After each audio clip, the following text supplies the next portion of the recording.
तो अगर आप अपने एग्जाम एसएससी एमटीएस 2024 से पहले पहले इस वीडियो को देख रहे हैं और चाहते हैं आप साथियों कि जीके में एक अच्छा प्रदर्शन आप करें, तो इस क्लास को यानी कि इस क्लास के 100 सवालों को एकदम घोल कर पी जाइएगा परीक्षा से पहले पहले। मैं कह सकता हूं साथियों, यहां से इन 100 सवालों को अगर आप देख लेते हैं सरसरी निगाहों से, तो यहां से 10 सवाल आपके डायरेक्ट यानी कि डिक्टो आपको देखने को मिलेंगे अपने रियल एग्जाम में। तो बहुत तेजी वाली साथियों क्लास होगी, सुपर फास्ट तरीके से क्वेश्चंस को देखेंगे, महज 25 मिनट में साथियों ये 100 सवालों को पूरा करने की कोशिश करेंगे। तो पहला सवाल आपके स्क्रीन पर है कि राष्ट्रीय बालिका दिवस कब मनाया जाता है। अगर सवाल आपके सामने आ जाए तो 24 जनवरी आपको लगा देना है। उसके बाद देखिए, भारत में विश्व की सांस्कृतिक राजधानी कौन सी, यानी कि किसे विश्व की, क्या भारत में विश्व की सांस्कृतिक राजधानी कहा जाता है, तो मैं कहूंगा साथियों कोलकाता को कहा जाता है विश्व की सांस्कृतिक राजधानी। उसके बाद देखिए अगला सवाल है कि बांदीपुर राष्ट्रीय उद्यान साथियों ये कहां पर स्थित है, तो ये कर्नाटक में स्थित है। कहां पर स्थित है? कर्नाटक में स्थित है।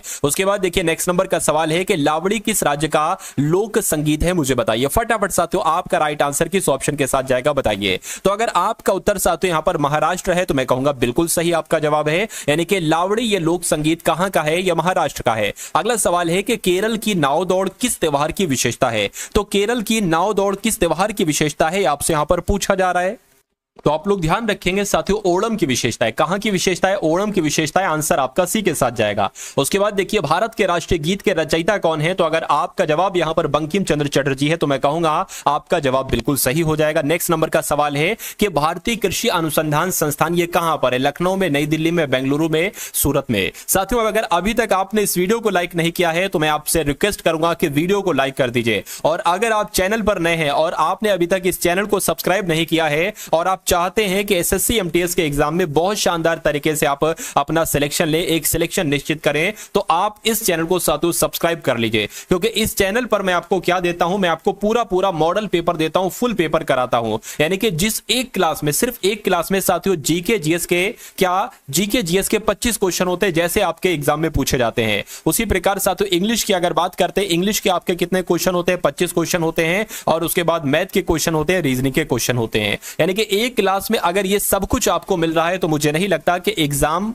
से इससे अच्छी चीज आपके लिए साथियों कुछ हो सकती है। तो ऐसे मैंने अभी तक साथियों 2 से 3 क्लासेस दे रखी हैं। आप वीडियो वाले सेक्शन में जाएंगे, वहां से जाकर आप इन वीडियोस को देख सकते हैं। तो मेरा मानना है कि अगर आप अपने एग्जाम तक एसएससी एमटीएस से संबंधित जो भी टारगेट सिलेक्शन पर क्लास आती है, वीडियो आती है, उसको देखते हैं, उसको अपने मनोमस्तिष्क में स्टोर करते हैं, उसके कंटेंट को, उनके सभी क्वेश्चंस को, तो आपको एमटीएस के एग्जाम में साथियों कोई हरा नहीं सकता, कोई आपका सानी नहीं है। एग्जामिनर चाहे तब भी नहीं हरा सकता, क्योंकि मैं सब कुछ कंप्लीट कर दूंगा आपका एसएससी एमटीएस एग्जाम तक। तो आपको बहुत अच्छे तरीके से बस कंटेंट को देखते रहना, इन सवालों को देखते रहना है। चलिए तो खैर इस क्लास की अगर बात करते हैं, मैंने 100 सवाल लिए हैं जीके के, ठीक है ना। देखिए यहां पर अगर साथियों बात करते हैं हम लोग के भारत की, अगर बात करें भारतीय कृषि अनुसंधान संस्थान कहां पर स्थित है, तो नई दिल्ली में स्थित है, जिनका आंसर यहां पर बी तो बिल्कुल करेक्ट है। अगला सवाल है अंतरराष्ट्रीय योग दिवस साथियों कब मनाया जाता है, तो 21 जून को अंतरराष्ट्रीय योग दिवस मनाया जाता है। उसके बाद देखिए भारत में प्रत्येक वर्ष संविधान दिवस किस दिन मनाया जाता है। जब हम बात करते हैं संविधान दिवस की तो 26 नवंबर, आप लोग ध्यान रखेंगे, क्यों? क्योंकि 26 नवंबर को ही साथियों संविधान दिवस मनाया जाता है। उसके बाद देखिए अगला सवाल है कि सबसे पुराना वेद कौन सा है, मुझे बताइए। तो अगर आपका जवाब ऋग्वेद है तो मैं कहूंगा ऋग्वेद ही सबसे पुराना वेद कहलाया जाता है। अगला सवाल है कि धनुर्वेद यजुर्वेद का उपवेद है, यानी कि जो धनुर्वेद है ना, ये यजुर्वेद का एक उपवेद है। इसका संबंध निम्न में से किससे है, तो इसका संबंध जो है ना ये युद्ध कौशल से, किससे संबंधित है, ये युद्ध कौशल से संबंधित है। कौटिल्य का जो अर्थशास्त्र है ये हमें किसके प्रशासन के बारे में जानकारी देता है, यानी कि अर्थशास्त्र में किसके संबंध के बारे में जानकारी मिलती है, तो मैं कहूंगा मौर्यकालीन इतिहास की जानकारी मिलती है। तो यहां पर साथियों खाली जगह में क्या आ जाएगा, मौर्य यहां पर आ जाएगा। चलिए अगला सवाल है कि मौर्य साम्राज्य की स्थापना किसने की थी, मुझे बताइए। तो चंद्रगुप्त मौर्य की अगर बात करें, चंद्रगुप्त मौर्य ने ही क्या मौर्य साम्राज्य की स्थापना की थी, मैं कहूंगा हाँ बिल्कुल चंद्रगुप्त मौर्य ने ही मौर्य साम्राज्य की स्थापना की थी। चंद्रगुप्त मौर्य ने अपने अंतिम दिनों में किस धर्म को अपना लिया था, तो इन्होंने साथियों ये जैन धर्म के अनुयायी थे और इन्होंने अपने मृत्यु के अंतिम दिनों में जैन धर्म को अपना लिया था। अगला सवाल है भारत के भौगोलिक मानचित्र कौन तैयार करता है, बताइए। तो भारत के भौगोलिक मानचित्र की अगर बात करते हैं तो ये तो भारतीय सर्वेक्षण के द्वारा तैयार किया जाता है। सही जवाब आपका होना चाहिए ऑप्शन नंबर डी के साथ। साथियों आपको बिल्कुल भी घबराना नहीं है, बिल्कुल भी परेशान आपको नहीं रहना है, ठीक है ना। एसएससी एमटीएस एक बहुत बड़े लेवल का एग्जाम नहीं है। ये एक तरीके से बात करें, अगर अच्छे से मेहनत बच्चा कर ले, अच्छे से पढ़ाई कर ले, तो सिलेक्शन का दावेदार वो पक्का हो जाता है। तो अगर आप चाहते हैं साथियों सिलेक्शन लेना, तो मेरा मानना है कि आपको GK GS plus current affair और उसके अलावा इंग्लिश पर आपको बहुत अच्छे से पकड़ बनाना होगी। मैथ रीजनिंग आपको भी पता है क्वालिफाइड है, ठीक है ना, लेकिन मैथ रीजनिंग में भी आपको ठीक ठाक मैथ रीजनिंग अगर आती है तभी आप क्वालिफाई कर पाओगे, ठीक है ना। तो इसलिए जीके की क्लास आपके लिए बहुत इंपॉर्टेंट है। अगर आप चाहते हैं कि जीके के डेली 100 क्वेश्चन मैं आपको कराऊं, तो ऐसा भी पॉसिबल है, ये भी मैं करा सकता हूं। सिर्फ कमेंट सेक्शन में आपको बता देना। देखिए इस वीडियो को साथियों शुरू से एंड तक देखिएगा, क्योंकि इस वीडियो में मैंने 100 प्रश्नों के माध्यम से पूरी जीके के हर एक टॉपिक को साथियों क्या किया है, टच किया है, ठीक है ना। अधूरा अगर छोड़कर जाएंगे तो अधूरा ज्ञान आपको भी पता है बड़ा खतरनाक होता है, दिक्कत देगा फिर आपको। भारत और पाकिस्तान के बीच की सीमा का निर्धारण किसने किया था साथियों? तो किसने किया था? सर सिरिल रेडक्लिफ ने किया था। आंसर आपका जाना चाहिए सी के साथ। अगला सवाल है कि जो हमारा ब्रह्मांड है ये कितना पुराना, ये सवाल आपसे पूछा जाता है। आप लोग ध्यान रखेंगे 13.7 बिलियन वर्ष ये ब्रह्मांड साथियों पुराना है। अगला सवाल है कि सौर मंडल का दूसरा सबसे बड़ा ग्रह कौन सा है? तो दूसरा सबसे बड़ा ग्रह कौन सा है? शनि ग्रह ही दूसरा सबसे बड़ा ग्रह है। अगला सवाल है कि यूरोप वासी किस ग्रह की पूजा सुंदरता की देवी के रूप में करते हैं, मुझे बताइए। तो अगर बात करते हैं शुक्र की, तो आप लोग ध्यान रखेंगे यूरोपवासी शुक्र ग्रह की पूजा सुंदरता की देवी के रूप में करते हैं। अगला सवाल है कि साउथ पोल पर पहुंचने वाला प्रथम व्यक्ति कौन था? तो साउथ पोल पर पहुंचने वाले प्रथम व्यक्ति का नाम क्या था? रोआल्ड एमुंडसन इनका नाम था। आप लोग ध्यान रखेंगे, इंपॉर्टेंट क्वेश्चन है, आपके एग्जाम में आपको देखने को मिलेगा। मंगल ग्रह की परिक्रमा कक्षा में जाने वाले प्रथम एशियाई देश का नाम मुझे बताइए। तो यहां पर तो अपना भारत साथियों पहले स्थान पर आ जाएगा, सबसे पहले नंबर पर यह, यानी कि मंगल की परिक्रमा कक्षा में जाने वाला जो पहला एशिया का देश है वो अपना भारत ही है। ब्राजील में बड़े कॉफी बागानों को क्या कहा जाता है? तो क्या कहा जाता है साथियों? फेजेंट्स कहा जाता है। क्या कहा जाता है? फेजेंट्स कहा जाता है ब्राजील के बड़े कॉफी के बागानों को। अगला सवाल है कि एक बागानी फसल है, यानी कि क्या चावल एक बागानी फसल है, गेहूं एक बागानी फसल है, चाय या मूंगफली?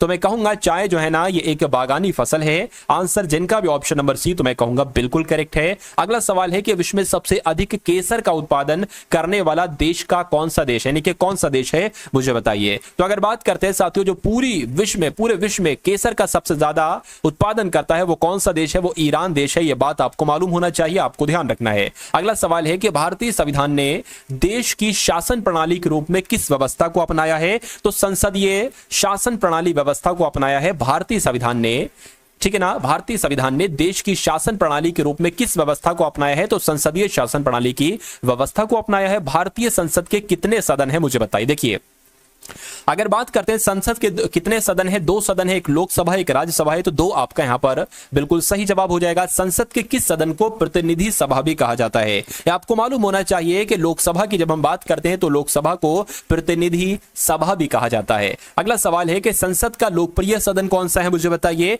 तो संसद का जो एक तरीके से निचला सदन है लोकसभा का, यह लोकप्रिय संसद का लोकप्रिय सदन है, ये बात आप लोग ध्यान रखेंगे। उसके बाद देखिए अगला सवाल है कि संविधान में संसद की पहल की जा सकती है लोकसभा के द्वारा। लोकसभा में मतलब जो संशोधन होता है ना, संविधान में संशोधन जो होता है, इसकी पहल क्या लोकसभा में केवल की जा सकती है, या केवल राज्यसभा में, या केवल राज्य विधानसभाओं में, या संसद के किसी भी सदन में? तो मैं कहूंगा साथियों संविधान में संशोधन की पहल लोकसभा में भी की जा सकती है और राज्यसभा में भी की जा सकती है, यानी कि संसद के किसी एक सदन में की जा सकती है। आंसर आपका जाएगा ऑप्शन नंबर डी के साथ। अगला सवाल है कि भारत के संविधान का पहला संशोधन अधिनियम यानी कि कब आया? तो मैं कह सकता हूं भारत में, यानी कि भारत में जो संविधान में पहला संशोधन किया गया वो कब किया गया? 1951 में किया गया।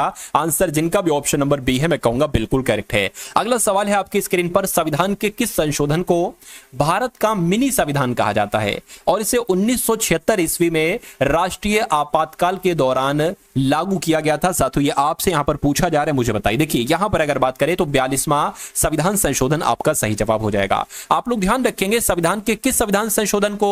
तो 42वें संविधान संशोधन को भारत का मिनी संविधान कहा जाता है और इसे 1976 में राष्ट्रीय आपातकाल के दौरान लाया गया था। यह बात आपको मालूम होना चाहिए। चलिए उसके बाद देखिए करों की कटौती के बाद व्यक्ति के पास उपलब्ध आय को क्या कहा जाता है। तो सिंपल सा क्वेश्चन है, सिंपल सा जवाब है कि करों की कटौती के बाद व्यक्ति के पास उपलब्ध आय को प्रयोग के लिए उपलब्ध आय कहा जाता है। ठीक है ना, तो ये आप लोग ध्यान रखेंगे, आंसर आपका जाएगा ए के साथ। जीएसटी लागू करने वाला पहला देश है कौन सा है साथियों, मुझे बताइए। तो अगर बात करें जीएसटी सबसे पहले कहां पर लागू की गई थी, तो साथियों फ्रांस में की गई थी, यानी कि जीएसटी लागू करने वाला पहला देश कौन सा है, तो फ्रांस है। अगला सवाल है कि जीएसटी परिषद की अध्यक्षता कौन करते हैं, बताइए। तो जीएसटी परिषद की अध्यक्षता जो एक तरीके से वित्त मंत्री होते हैं, यानी कि केंद्रीय वित्त मंत्री ही जीएसटी परिषद की अध्यक्षता करते हैं, ये बात आप लोग ध्यान रखेंगे। चेलैया समिति का नाम आपने सुना होगा, तो आपको बताना यह है कि चेलैया समिति का संबंध किससे है, प्रत्यक्ष और अप्रत्यक्ष करों में सुधार से है, बैंकिंग प्रणाली में नहीं, आयात निर्यात नीति में भी नहीं है। मैं कहूंगा चेलैया समिति का संबंध प्रत्यक्ष कर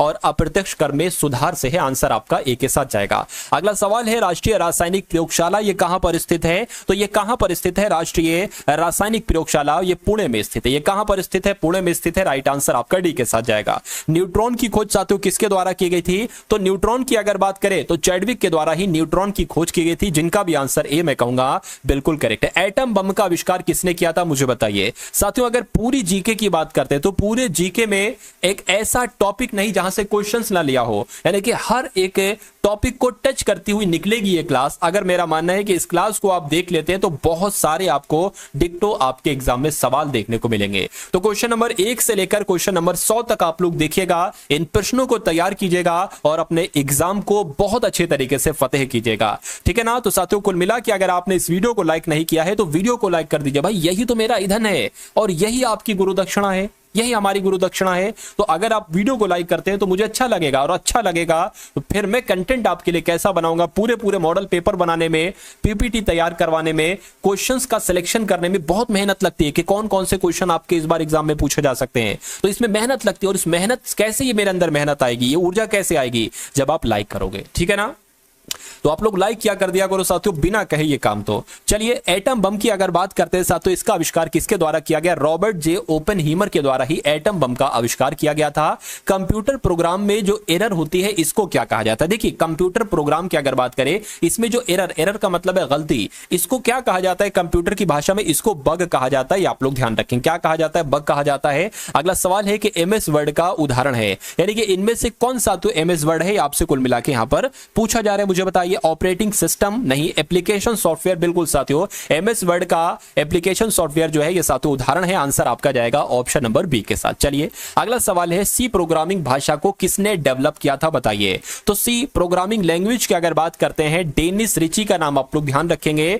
सी लैंग्वेज को किसने डेवलप किया था, तो डेनिस रिची ने डेवलप किया था। अगला सवाल है आपकी स्क्रीन पर देखिए, मुझे बताइए उच्च क्या लिखा हुआ है साथियों यहां पर, उच्च न्यायपालिका की पहली मुस्लिम महिला न्यायमूर्ति कौन थी, मुझे बताइए। तो कौन थी, इनका नाम था न्यायमूर्ति एम फातिमा बीबी, और ये उच्च न्यायपालिका की पहली महिला मुस्लिम महिला न्यायमूर्ति थी, आप लोग ध्यान रखेंगे। अगला सवाल है आपकी स्क्रीन पर साथियों, बहुत इंपॉर्टेंट आपकी स्क्रीन पर क्वेश्चन है कि भारतीय संविधान के अनुसार उच्च न्यायालय के न्यायाधीशों का स्थानांतरण करने का अधिकार किसके पास है। ठीक है ना, बहुत शानदार क्वेश्चन है। चलिए यानी कि अगर बात करते हैं हाई कोर्ट के जो न्यायाधीश होते हैं, अगर इनका स्थानांतरण करना हो तो ये अधिकार किसके पास है, मैं कहूंगा ये अधिकार तो भारत के राष्ट्रपति के पास है। ये आप लोग ध्यान रखेंगे, एग्जाम में आपसे डायरेक्ट पूछा जाएगा। उसके बाद देखिए दिल्ली उच्च न्यायालय की पहली महिला न्यायाधीश साथियों, अगर बात करते हैं दिल्ली उच्च न्यायालय की पहली महिला न्यायाधीश का नाम आपसे पूछा जा रहा है, तो लीला सेठ का नाम आप लोग ध्यान रखेंगे। क्यों, क्योंकि लीला सेठ ही दिल्ली हाईकोर्ट की पहली महिला न्यायाधीश बनी थी। संविधान के किस अनुच्छेद के अंतर्गत लोकसभा के बारे में उल्लेख है, तो अगर बात करते हैं अनुच्छेद 81 की, तो आप लोग ध्यान रखेंगे लोकसभा के बारे में कौन सा अनुच्छेद कहता है, तो अनुच्छेद 81 ही लोकसभा के संबंध में कहता है। लोकसभा को संसद के किस सदन के रूप में जाना जाता है, तो अगर बात करें साथियों, देखिए राज्यसभा को एक तरीके से ऊपरी सदन कहा जाता है, उच्च सदन कहा जाता है, लेकिन लोकसभा के राज्यसभा को उच्च सदन कहा जाता है और लोकसभा को निम्न सदन कहा जाता है। तो ये दोनों बातें आप लोग ध्यान रखेंगे। नेक्स्ट नंबर का सवाल है कि भारत के संविधान में निर्धारित किए गए लोकसभा में सदस्यों की संख्या अधिकतम कितनी हो सकती है, तो कितनी हो सकती है, मैं कहूंगा 552 ये अधिकतम संख्या हो सकती है। ये आप लोग ध्यान रखेंगे, आंसर जिनका भी ऑप्शन नंबर डी है बिल्कुल करेक्ट है। सवाल को ध्यान से पढ़िएगा। सवाल के अनुसार भारत के संविधान में निर्धारित किए गए लोकसभा में सदस्यों की अधिकतम संख्या पूछी जा रही है साथियों। अगर ऐसा सवाल आएगा तो 552 ही आपको बतलाना है। भारत में एकल नागरिकता का सिद्धांत कहां से लिया गया है? तो सिंपल सा साथियों जवाब सवाल है और सिंपल सा आपका जवाब है क्या? इंग्लैंड से लिया गया। यानी कि जो एकल नागरिकता है ये प्रावधान कहां से लिया गया है? तो इंग्लैंड के संविधान से लिया गया है। किस देश में दोहरी नागरिकता का सिद्धांत स्वीकार किया गया है? तो किस देश की बात चल रही है? अमेरिका देश की बात चल रही है। अमेरिका देश में दोहरी नागरिकता का सिद्धांत स्वीकार है। उसके बाद देखिए दोहरी नागरिकता किसकी विशेषता है मुझे बताइए। दोहरी नागरिकता की अगर बात करें ये संघीय सरकार की विशेषता है, ये भी आप लोग कहीं ना कहीं याद रखेंगे। भारतीय नागरिकता किस प्रकार प्राप्त नहीं की जा सकती? उससे पहले हमें मालूम होना चाहिए कि भारतीय नागरिकता किस किस प्रकार प्राप्त की जा सकती है। तो वंशानुक्रम से प्राप्त की जा सकती है, बिल्कुल। पंजीकरण के माध्यम से भी की जा सकती है। राज्य क्षेत्र का सम्मिलित होना, इससे भी की जा सकती है। भारतीय बैंक में धन जब ऐसा नहीं साथियों, ये नहीं हो सकता कि अगर कोई अमेरिकन व्यक्ति भारतीय बैंक में धन जमा कर दे तो वो भारत का नागरिक थोड़ी ना हो जाएगा। अगला सवाल है आपकी स्क्रीन पर कि भारत में नागरिकता की निम्नलिखित विशेषताओं में से कौन सी सही है मुझे बताइए। क्या आपसे पूछा जा रहा है कि नागरिकता की निम्नलिखित विशेषताओं में से कौन सा सही है? तो राज्य तथा राष्ट्र की दोहरी नागरिकता, दोहरी नागरिकता तो नहीं है। राज्य की एकल नागरिकता, संपूर्ण भारत की एकल नागरिकता, भारत और अन्य देश की दोहरी नागरिकता, मैं कहूंगा साथियों संपूर्ण भारत की एकल नागरिकता, ये नागरिकता के संबंध में साथियों एक सही विशेषता है और सही विशेषता है तो यही आपका राइट आंसर है। अगला सवाल है आपकी स्क्रीन पर कि पृथ्वी का 72 चट्टानी हिस्सा कौन सा है? तो जो पृथ्वी का 72 चट्टानी हिस्सा कहलाया जाता है इसको स्थल मंडल कहा जाता है। क्या कहा जाता है? इसको स्थल मंडल कहा जाता है। अगला सवाल है कि पृथ्वी को सूर्य के परावैंगनी विकिरण से कौन सुरक्षित रखता है मुझे बताइए। तो कौन सुरक्षित रखता है? ओजोन परत एक तरीके से कहीं ना कहीं सुरक्षित रखती है। राइट आंसर आपका ए के साथ जाएगा। पृथ्वी का कौन सा भाग मैग्मा का मुख्य स्रोत है मुझे बताइए। तो अगर ऊपरी मेंटल की अगर बात करते हैं तो साथियों पृथ्वी का यही भाग मैग्मा का मुख्य स्रोत है। अगला सवाल है मंगल ग्रह के कितने प्राकृतिक उपग्रह हैं? यह सवाल आपसे डायरेक्ट पूछा जाएगा, ठीक है ना। मंगल ग्रह की अगर बात की गई तो मंगल ग्रह के कितने प्राकृतिक उपग्रह हैं? 2 प्राकृतिक उपग्रह हैं। उसके बाद देखिए पृथ्वी पर मौजूद सभी ऊर्जाओं का मुख्य स्रोत इनमें से कौन सा है? तो इनमें से साथियों कौन सा है? पृथ्वी पर मौजूद सभी ऊर्जाओं का मुख्य स्रोत सूर्य है। राइट आंसर आपका जो जाना चाहिए वो ऑप्शन नंबर डी के साथ जाएगा। अगला सवाल है आपकी स्क्रीन पर साथियों देखिए और मुझे बताइए कि आपका सही जवाब क्या होगा कि पूर्णिमा तिथि को पहला दिन मानते हुए किस दिन चंद्रमा अदृश्य हो जाता है? तो किस दिन चंद्रमा अदृश्य हो जाता है? 15वें दिन चंद्रमा अदृश्य हो जाता है। ये आप लोग ध्यान रखेंगे, सवाल आपसे एग्जाम में पूछा जा सकता है। एक महीने में कितनी बार आधा चंद्रमा दिखाई देता है? तो एक महीने में साथियों 2 बार आधा चंद्रमा दिखाई देता है। ये आप लोग ध्यान रखेंगे। राइट आंसर आपका ऑप्शन नंबर डी हो जाता है। किस जनजाति में रसोई घर जिसे ताल बंगला कहते हैं पाई जाती है? यानी कि जनजाति का नाम आपसे कुल मिला के पूछा जा रहा है। तो भुंजिया जनजाति आप लोग ध्यान रखेंगे क्योंकि भुंजिया जनजाति में ही रसोई घर जिसे ताल बंगला कहते हैं यह पाया जाता है। उसके बाद देखिए अगला सवाल है कि खासी और गारो जातियां ये कहां पाई जाती हैं? तो ये कहां पाई जाती हैं? तो मेघालय में पाई जाती हैं। खासी जनजाति भी मेघालय में पाई जाती है और गारो जनजाति भी साथियों मेघालय में ही पाई जाती है। भारत की सर्वाधिक आद्य जनजाति कौन सी है? सवाल आपके एग्जाम के लिए बहुत इंपॉर्टेंट है, तो आप लोग ध्यान रखेंगे। जारमा की अगर बात करते हैं तो भारत की सर्वाधिक जो आद्य जनजाति है इसका नाम है साथियों जारवा जनजाति। उसके बाद देखिए सरहुल त्योहार कौन सी जनजाति मनाती है? यानी कि एक त्योहार का नाम आपसे दिया गया है और पूछा जा रहा है कि सरहुल त्योहार कौन सी जनजाति मनाती है? तो मैं कहूंगा सरहुल त्योहार तो उरांव जनजाति मनाती है। तो जो लोग भी यहां पर ऑप्शन नंबर ए के साथ मैं कहूंगा बिल्कुल करेक्ट है। अगला सवाल है आपके स्क्रीन पर कि सुंदरवन का डेल्टा निम्नलिखित में से किन नदियों द्वारा निर्मित है बताइए।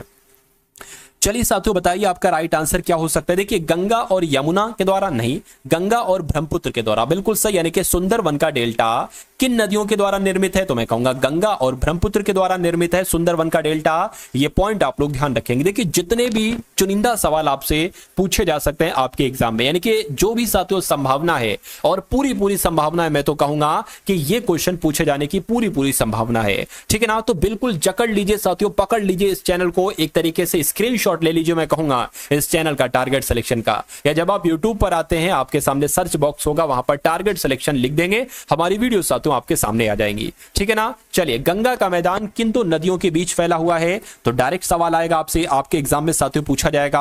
आप लोग इसका आंसर जो बताएंगे वो घग्गर और तीस्ता बताएं। यानी कि गंगा का मैदान ये घग्गर नदी और तीस्ता नदियों के बीच फैला हुआ है। ये पॉइंट आप लोग ध्यान रखेंगे। अगला सवाल है कि निम्नलिखित में से कौन सी नदी गंगा की सहायक नदी नहीं है। देखिए गंगा की सहायक नदी सोन नदी है, यमुना नदी भी है और गोमती नदी भी, लेकिन इंद्रावती नदी नहीं है। अब नहीं है तो यही आपका राइट आंसर है। महानंदा नदी इसकी एक सहायक नदी कौन सी है मुझे बताइए। देखिए महानंदा नदी जो है ना, ये गंगा नदी की सहायक नदी है। किसकी नदी सहायक नदी है? ये गंगा नदी की सहायक नदी है, जिस नदी का नाम है महानंदा नदी। उसके बाद देखिए नेक्स्ट नंबर का सवाल है कि भारत की सबसे बड़ी प्राकृतिक मीठे पानी की झील का नाम आपसे पूछा जा रहा है, तो यहां पर आपका सही जवाब वुलर झील हो जाएगा। यानी कि भारत की सबसे बड़ी प्राकृतिक मीठे पानी की झील कौन सी है? वुलर झील है। उसके बाद देखिए सर्वाधिक प्राचीन पुराण कौन सा है मुझे बताइए। देखिए सबसे ज्यादा प्राचीन पुराण की अगर बात करें तो मत्स्य पुराण जो है ना, मत्स्य पुराण ये सर्वाधिक प्राचीन पुराण है। ये आप लोग ध्यान रखेंगे, आंसर आपका ए के साथ जाएगा। अगला सवाल है कि इनमें से कौन सा उपवेद नहीं है बताइए। देखिए धनुर्वेद एक उपवेद है, शस्त्र शास्त्र एक उपवेद है, आयुर्वेद भी एक उपवेद है, लेकिन योग वेद की अगर बात करते हैं तो ये उपवेद नहीं है। अब नहीं है तो ये आपका सही जवाब है। अशोक के प्रधान शिलालेखों में सबसे बड़ा शिलालेख कौन सा है? ये सवाल सैकड़ों बार आपसे पूछा जा चुका है। तो 13वां शिलालेख आप लोग ध्यान रखें कि अशोक के प्रधान शिलालेखों में सबसे बड़ा शिलालेख जो है वो 13वां शिलालेख है। उसके बाद देखिए सम्राट अशोक का कौन सा शिलालेख कलिंग पर उनकी विजय का उल्लेख करता है? तो 13वां शिलालेख यहां पर भी आप लोग ध्यान रखेंगे, ठीक ना, यानी कि सबसे बड़ा शिलालेख है और यही शिलालेख उनकी कलिंग पर विजय का उल्लेख करता है। अगला सवाल है कि अशोक के कौन से शिलालेख में ब्राह्मी लिपि का प्रयोग नहीं किया गया था? तो किसमें नहीं किया गया था? सारनाथ में किया गया था, उसके अलावा शहबाज घड़ी में नहीं किया गया था, ठीक है ना, और धौली में किया गया था। तो कहां पर नहीं किया गया था? मैं कहूंगा शहबाज घड़ी में नहीं किया गया था। तो यही आपका सही जवाब है। नेक्स्ट नंबर का सवाल है कि कौन सा गवर्नर जनरल ठगी प्रथा के उन्मूलन, देखिए उन्मूलन का मतलब होता है रोक, यानी कि ठगी प्रथा को रोकने से संबंधित किस गवर्नर जनरल ने ठगी प्रथा को रोकने से संबंधित काम किए थे? तो उनका नाम है लॉर्ड विलियम बेंटिक। और लॉर्ड विलियम बेंटिक एक ऐसे गवर्नर जनरल थे जिन्होंने ठगी प्रथा के उन्मूलन से संबंधित प्रावधान दिए थे। नेक्स्ट नंबर का सवाल है कि निम्नलिखित में से कौन सा बंगाल का अंतिम गवर्नर जनरल है बताइए। तो विलियम बेंटिक की अगर बात करते हैं, विलियम बेंटिक ही बंगाल के अंतिम गवर्नर जनरल थे। राइट आंसर आपका ए के साथ जाएगा। अगला सवाल है कि 1872 में भारत के वायसराय लॉर्ड मेयो की हत्या ये दीव में की गई थी या पोर्ट ब्लेयर में की गई थी, दिल्ली में की गई थी या कलकत्ता में की गई थी? तो आप लोग को मालूम होना चाहिए लॉर्ड मेयो की हत्या ये पोर्ट ब्लेयर में की गई थी। आंसर आपका बी के साथ जाएगा। वर्ष 1921 में मोपला विद्रोह ये कहां पर हुआ था बताइए। तो जो मोपला विद्रोह था ना, मोपला विद्रोह ये कहां पर हुआ था? ये केरल में हुआ था। सही जवाब आपका जाएगा ऑप्शन नंबर बी के साथ। अगला सवाल है आपकी स्क्रीन पर कि पागलपंथी विद्रोह एक विद्रोह था, ये भीलों का विद्रोह था या गारो का था या एक तरीके से गोंडों का था या कोलियों का था? तो ये डायरेक्ट अगर आपसे सवाल पूछा जाए तो आपको इतना याद रखना है कि पागलपंथी विद्रोह ये एक गारो का विद्रोह था। आंसर आपका बी के साथ। 1855-56 में भारत में हुए संथाल विद्रोह का नेतृत्व किसने किया था? तो यहां पर कई सारे पॉइंट निकलते हैं। आपसे पूछा जा सकता है कि भारत में जो संथाल विद्रोह हुआ था इसका नेतृत्व किसने किया था? तो आप लोग ध्यान रखेंगे सिद्धू और कान्हू ने किया था। उसके अलावा आपसे पूछा जा सकता है कि संथाल विद्रोह यह भारत में कब हुआ था? तो 1855-56 में हुआ था। उसके बाद देखिए अगला सवाल है कि इनमें से कौन नील आयोग का अध्यक्ष था मुझे बताइए। देखिए नील आयोग के अध्यक्ष की अगर बात करते हैं तो WS सीटकर इनका नाम है और सीटकर साहब ही कौन थे? ये नील आयोग के अध्यक्ष थे। देखिए यहां पर अगर बात करें साथियों, आपका MTS का एग्जाम आपके पास चंद दिन है, चुनिंदा समय है, चंद दिन आपके पास बचे हैं और आपको मुझे पता है कि देखिए GK GS इस बार अपना एक बहुत अहम रोल निभाएगा, लेकिन उसके साथ साथ क्या करंट अफेयर आप लोग भूल रहे हो? क्या करंट अफेयर साथियों क्या एक बहुत बड़ा अपना अहम रोल नहीं निभाएगा? मैं कहूंगा बिल्कुल साथियों निभाएगा।